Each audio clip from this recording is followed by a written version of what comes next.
So good day, everybody, and welcome to this latest episode of Tea and Take. I am being joined today by my dear friend who started as a student and has become a friend and a traveling companion and is now a graduate of our Expressive Arts program, Erin Kelly. Yes, officially now. Officially. So welcome to Tea and Take, although today we're doing Booch and Take. Kombucha and Take. You may notice that in this season of Tea and Take, if you're watching it on video, we have this mug being featured as the mug from which the steam is coming. Another dear friend who works with me, Susie Rudy, got me this. And this is just very good advice. So as Satyavani and I mentioned a couple weeks ago, as we debriefed our pilgrimages, our holy expeditions in India, I had the chance of being joined by Erin when we went to India here in March. So Erin, tell us a little bit about your journey with the practice of yoga and how that kind of planted a seed in you to want to travel to India in the first place. Yeah. I'm trying to remember. I actually don't even remember the first time that I took a yoga class itself. I do remember I was introduced to it through dance and such whenever I was in high school. And actually, when I started training for my first half marathon, like right after college, I started taking yoga to supplement my cardio practice to kind of stretch myself out. And of course, I started with the like stereotypical vinyasa hot yoga because I could not sit still. The idea of being embodied was absolutely terrifying. So I kind of did it here and there for a little bit, and then I ended up trying to think when it shifted. I just kind of started trying different practices, and as I kind of worked on my own healing and became a clinician too, I became more and more drawn to yoga and just kind of found my path, I guess. And there was a point where I think it was actually I came out to this self-care retreat for helping professionals. That's when I was really introduced to Body Bliss. Yeah. And something about the way I felt during that and the energy of the studio, and I think some of the presence that like you brought and the other people in the group really stuck out to me. And I was like, I think I need to deepen my yoga practice. And so I really started practicing regularly. At that point, I was going to at least weekly or bi-weekly classes at a studio and then also doing my home practice. And I still have some kind of daily home practice. It's not always asana, but there's something which it doesn't have to be, sure. And it sounds like for you, which I think is many people's stories, yoga began as more of a physical practice to complement or supplement what you were doing athletically, but kind of by sticking with it, you found something much deeper. Absolutely. And I think that's an important thing to emphasize because there's so many different kinds and styles of yoga that are out there. And those of us who really have taken it to a deeper spiritual place, kind of looking at more of the classical Indian roots of it, I think we can get a little judgy about, well, they're not doing real yoga. And sometimes I hear that and it makes me a little uneasy because I just think of how many people like you, that was the door that got you in. And even Guru Dev, who is my teacher, has been quoted as saying, yeah, a lot of what's done in the West isn't really yoga, but let's keep calling it yoga because that way it may lead people to something deeper. And I do think it's one of those practices that even if you're just getting a tip of the iceberg, which is what I think a lot of people are getting who are using it just for physical stuff, it's still going to connect you to the other 8 limbs in some way. And hopefully it will take you a little deeper. Well, and to me, that's a very person-centered approach, too. Because if somebody had come to me and said, Erin, I want you to do this hatha yoga class or do more of a gentle class or like a restorative class, I would have chant to a monkey and do arti. And I would have run the other direction, would have been like, oh my gosh, no. And it might have turned me off to yoga forever.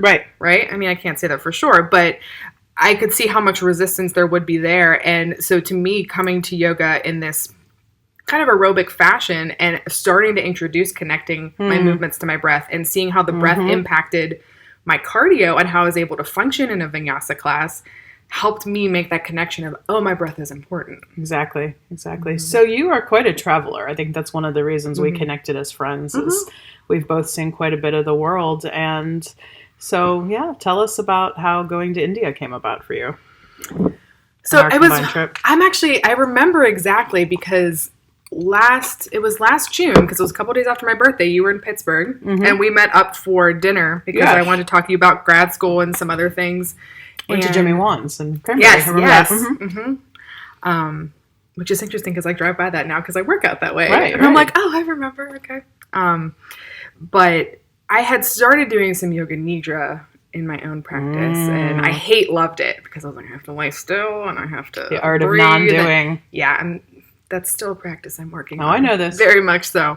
We're working on not working, right? Yeah. And you had mentioned the Omron Institute's certification for that. And I was like, I think that would be really good for me to do. I kind of don't want to, but I think it would be good. And the idea of if you package anything under a travel umbrella, I'm usually in. So I was like, it would be an excuse to go to India, kind of connect. Connect more with my spirituality and, my journey to non-doing. And so we just kind of were like, let's do that. And then it got canceled or rescheduled. And none of us could make it.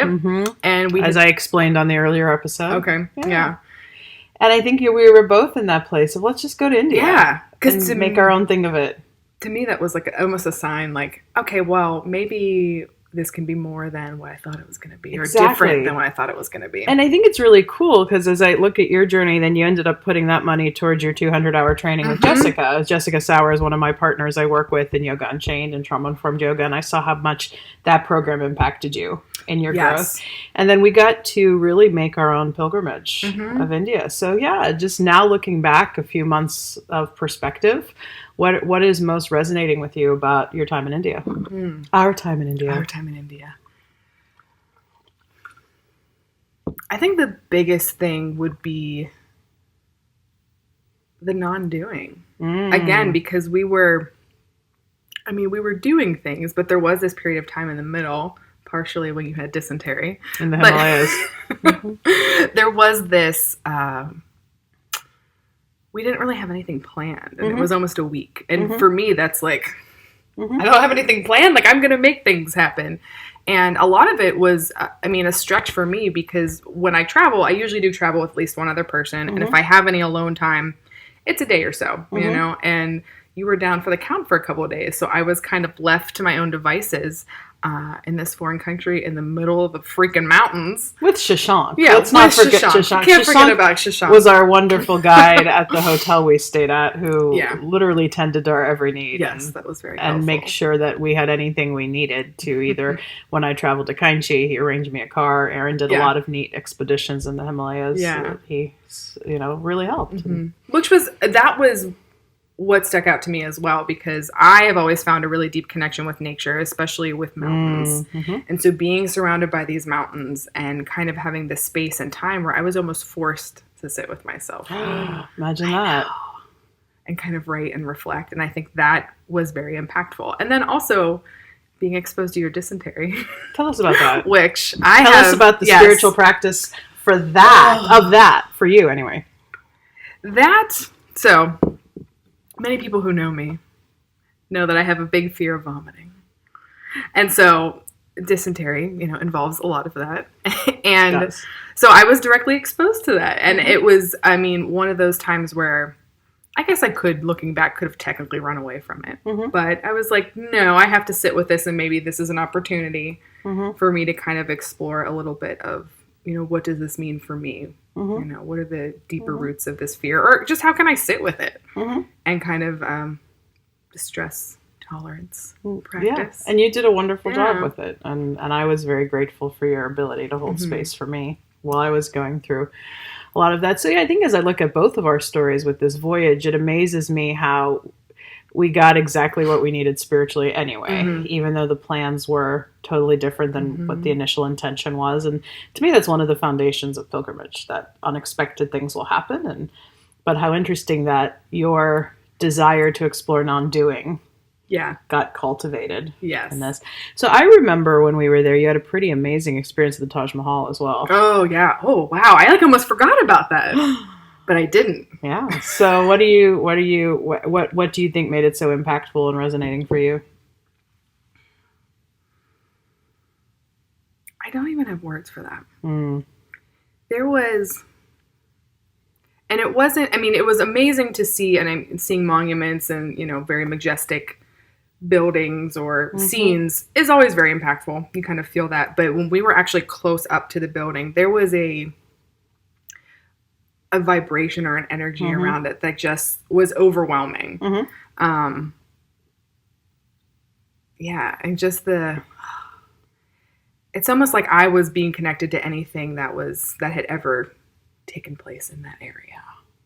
And that think was of all the history and all the people from around the world who've come to share that space and hold that space. I mean, I know I was sensed into this idea of, wow, we really are so connected. Mm-hmm. And I think the stones helped us sense into some of that. Oh, yeah. Just the vibration. Yeah. Did too. And that was interesting to me too, because I've been at really big places and old ancient places before, like the Colosseum and, other places. And I've never had that reaction before. And some of it I think might be that, India is a very, spiritual place. And I think also where I am at in my spiritual journey and how attuned I'm becoming with myself, that was like the kicker. And I almost wonder if it was a similar sense, because where I had my first big blast of like, oh my God, I'm in India and I'm finally here in this motherland of everything I now kind of hold very sacred, was when I was in Gujarat, which you were not with me on that part of the trip, but when I saw Swami Kripalu's mandir, I remember just kind of having this gleeful internal dance. Yeah. Of, I'm finally here. I'm finally in India. Yeah. Yes. And I had a little bit of that at the Taj, but maybe that would have been my bigger experience if that was the first place I went. Yeah, that would make sense. I feel like I had a lot of that, I think, in the Himalayas too. Sure. So what would you say, just some things to bear in mind if like a younger American yogi in your position was wanting to go to India? What would you tell them? Take Z-Pack. Well, you can get it very inexpensively. Actually, buy it there. Don't buy it here, because you probably can't unless you have some kind of infection. I learned to have an Ayurvedic doctor on call. Thank you, Satyavani, my tea intake partner. I would say the biggest would be release expectations as much as you can. Because I think that's really where especially if you're going for some kind of, spiritual connection, not just kind of sightseeing. I want to see India. I want to go all over the place. Like, because I've traveled like that too. Flag, yeah. Which, I mean, it's a way to do it. It's one way to do it. But yeah.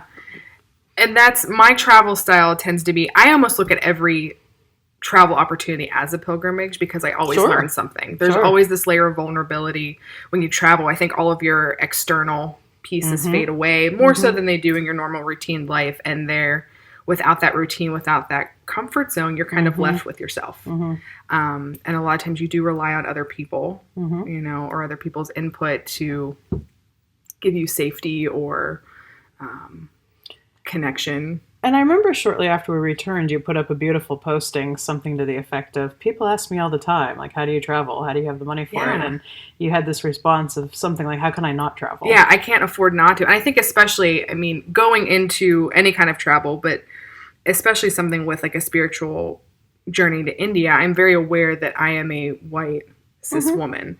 And that's my experience that I'm taking to whatever country I'm going to. And so I always try to be mindful of that as much as I can, and see how that impacts the way I travel and the way I interact with others. So one of the things, this is just kind of general travel advice. Whenever I go somewhere, I do research first.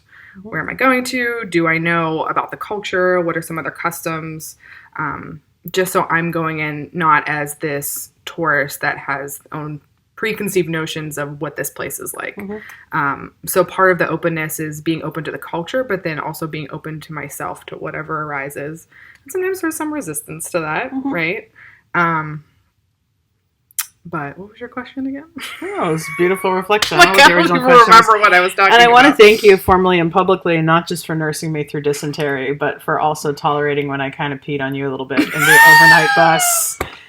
I shared a little bit of that story on my first episode about the India pilgrimage and how pilgrimage sometimes inspires you to think creatively when there was no bathroom on this bus. And we had to do a lot of creative thinking on the pilgrimage. And we did. It stretches your neuroplasticity in many ways. Yes. And I think it hopefully made us both better people, better practitioners, and better clinicians. So, absolutely. Well, I hope to travel with you again sometime. Yeah, we will. We will. It's happening. So thanks for this episode of Tea and Take. Thanks to Erin, our special guest for today. Yeah. And we will be back with more. Thank you.